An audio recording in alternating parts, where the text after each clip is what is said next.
Madam ఈ మధ్య కాలంలో సైబర్ నేరాలు ఎక్కువైతున్నాయి, వీటిని మనం ఎలా గుర్తించాలి మేడం?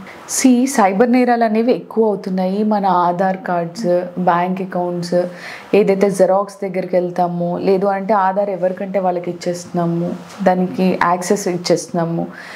ఏదైనా పిన్ కోడ్స్ మీ ఆధార్ నెంబర్కి వచ్చి ఉంటుంది, మీ ఫోన్ నెంబర్కి ఏదో పిన్ కోడ్ వచ్చి ఉంటుంది అని అంటే ముందు వెనక లేకుండా ఆధార్ అప్డేషన్ గురించి అని మనం ఆ నెంబర్ చెప్పేసేయడము, ఇలా చాలాసార్లు స్కామ్ బారిన పడుతున్నారు. రీసెంట్గా నేను ఒకటి చెప్తాను. మన ఆఫీస్కే వచ్చారు వైజాగ్ నుంచి ఒక ఆవిడ 2 లక్షల రూపాయల లోన్ కోసము ధని అనే యాప్ని అప్రోచ్ అయ్యారంట.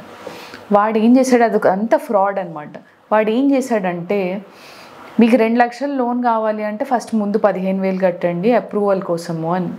ఆ 15,000 కట్టిన తర్వాత మీకు లోన్ అప్రూవ్ అవుతుంది. ఆర్బీఐ నుంచి ఒక ఫేక్ డాక్యుమెంట్, ఇండియా బుల్స్ నుంచి ఒక ఫేక్ డాక్యుమెంట్, మీ అడ్రస్ ఎక్కడ ఉంటుంది, మరి మీ అడ్రస్ నాకు పంపించండి అని అంటే ఇక్కడ జూబ్లీహిల్స్లో ఇండియా బుల్స్ ఆఫీస్ ఫోటోలు ఇవన్నీ పంపించడం జరిగింది.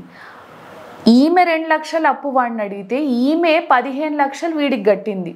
అంటే ఫోన్ కాల్ మా దగ్గర ఉన్నప్పుడు కూడా వచ్చింది. ఎలా బెదిరిస్తున్నాడంటే, ఏంటండి మేము మొత్తం ఒకటేసారి రిలీజ్ చేసేస్తాము డబ్బంతా, మీరు కట్టేసేయండి, ఇప్పుడు మేము థర్డ్ పార్టీ వాళ్ళతో మాట్లాడము, ఏ అడ్వకేట్లతో పోలీసులతో మాట్లాడము, మీతోనే మాకు పని, మీరు డబ్బులు కట్టేసేయండి అని. వాడు అసలు అంత దబాయిస్తున్నాడామని ఆమె 15 లక్షలు పోగొట్టుకుంది. 15 లక్షలు ఆల్రెడీ పే చేసింది. వెంటనే సైబర్ క్రైమ్ దగ్గరికి పంపించడం జరిగింది, బషీర్బాగ్ ఆఫీస్కి. ఆవిడ వెంటనే సైబర్ క్రైమ్ ఆఫీస్కి వెళ్ళి కంప్లైంట్ రేజ్ చేసి, మేము రాసిచ్చాము పలానా ఇట్లా ఈ ట్రాన్సాక్షన్స్ ఇంక్లూడ్ చేయాలి, ఇలా రాయాలమ్మా అని కంప్లైంట్ రాసి ఇవ్వడం జరిగింది. ఆమె వెళ్ళి అక్కడ కంప్లైంట్ రేజ్ చేశారు, ఎఫ్ఐఆర్ రిజిస్టర్ అయింది. ఏవైతే అకౌంట్స్కి ఆమె డబ్బు పంపించిందో అవన్నిటిని ఫ్రీజ్ చేయడం జరిగింది. వెంటనే కోర్టులో ఇప్పుడు మేము రికవర్ చేసుకోవడానికి ఆ డబ్బుని మేము ఒక కంప్లైంట్ అనేది ఫైల్ చేయడం జరిగింది. So most of the times ఏమనుకుంటున్నారంటే, సైబర్ క్రైమ్లో మోసపోయిన వెంటనే ఫస్ట్ ఆఫ్ ఆల్ మేము మోసపోయాము అనేది యాక్సెప్ట్ చేయట్లేరు.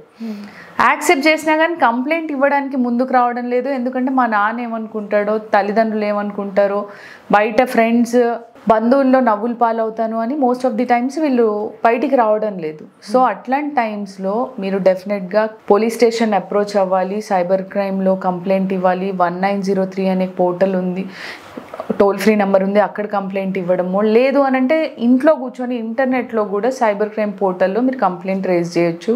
మీరు ఏ ట్రాన్సాక్షన్స్ జరిగాయో అవన్నీ అప్లోడ్ చేయొచ్చు, అవన్నీ ఫ్రీజ్ చేస్తారు. మీ డబ్బు మీరు తిరిగి తెచ్చుకోవచ్చు, మంచి అడ్వకేట్ని అప్రోచ్ అవ్వచ్చు.